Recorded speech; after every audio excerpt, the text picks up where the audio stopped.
শুভ সন্ধ্যা সবাইকে। চলে এসেছি অনেক দিনের পুরনো একটা গল্প নিয়ে। তবে সেটা কিছু বেশি দিন না, পুজোর আগেকার কথা। গেছিলাম হাওড়া থেকে রানাঘাটে ফেসিয়াল করতে। আর ফেসিয়াল করতে গিয়ে কি হয়ে গেল, ফেসিয়াল করতে গিয়ে চুলে স্পা করতে গিয়ে বায়োপ্লাস্টিক করে চলে এসেছি। যাই হোক, তবে সারা বছরের ধুলো মাখা মুখটা নিয়ে যাই তো, আর বেরোনোর সময় ফুলঝুরি হয়ে বেরোয়। আর পার্লারে গেলে তো আমাদের অনেক দুষ্টামি বেড়ে যায়, লিপস্টিক দেওয়া, টিপ পরা, এই করা সেই করা। তো মাঝে মাঝে বৌদি আবার আমাদেরকে এরকম করেও ভালোবাসে। বাবারে, এত ভালোবাসা রাখি কোথায়।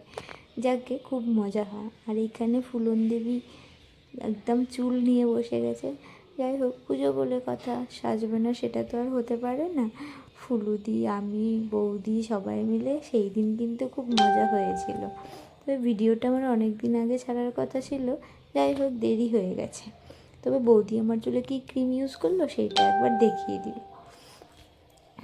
তবে আমার চুলটাকে বৌদি এত সুন্দর করে দিয়েছে না। আর এখানে দেখো, গল্প বলতে বলতে ফুলুদির আবার চুল হয়ে আবার পেডিকিউরও শুরু হয়ে গেছে।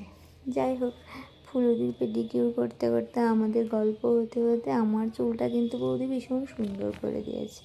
তবে গেছিলাম একটু রুট টাচ আপ করতে।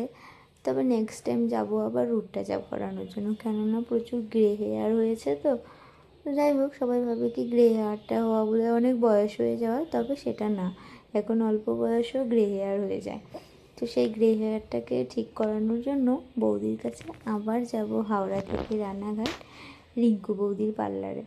তবে পিন্টুর বউটা কিন্তু ভীষণই ভালো, খুব সুন্দর করে দিয়েছে আমার চুলটা। দেখো, আমার এখনই দেখে এত ভালো লাগছে, আর পুরোটা যখন কমপ্লিট হবে আমি তো পুরো হাঁ বনে যাব। তবে কথা বলতে বলতে বৌদি কিন্তু আমার চুলটাকে পুরো সুন্দর করে দিল। দেখো কি সুন্দর গ্লেজ হয়েছে চুলটা। যাই হোক, কালারটা যেন আরও ফুটে উঠেছে। তবে কালারটা কিন্তু আমার বৌদির কাছেই করা। যাই হোক, দেখো কত ঢং করছে আমার চুলটাকে নিয়ে, ঢঙ্গি বৌদি একটা। তবে আমি কিন্তু খুব স্যাটিসফাইড, এত সুন্দর করেছে চুলটাকে। এবার পরের ব্যাপারটা হচ্ছে আমি কতটা কি রাখতে পারি চুলটাকে। তবে তোমরা সবাই এসো কি।